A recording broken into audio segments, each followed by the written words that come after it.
In 1974, Nigeria was the third largest oil-producing nation in the world. Today, Nigeria does not own its own oil reserves, which is still the third largest in the world, but BP and Shell and Exxon owns all the rights of the oil in Nigeria. They take the oil out of it, and after that they sell it back to the Nigerian government. Who did that? The IMF and the World Bank. These are the kafirs we're dealing with.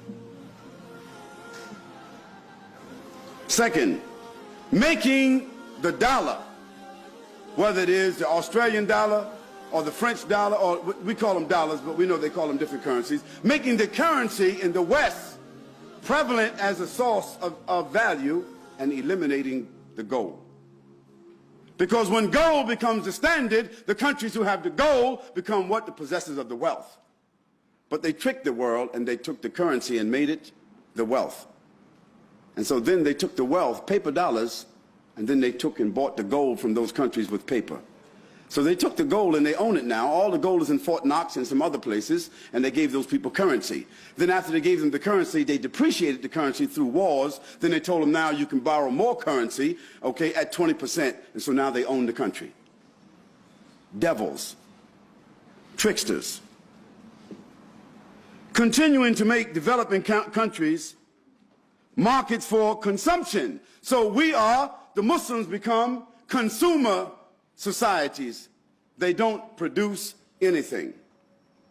Drowning the developing countries with compound interest through the International Monetary Fund and the World Bank. And we can go on, but we don't have the time. Dealing with political struggle. The first and foremost challenge that has to be reversed was the destruction of the Khilafah in 1924.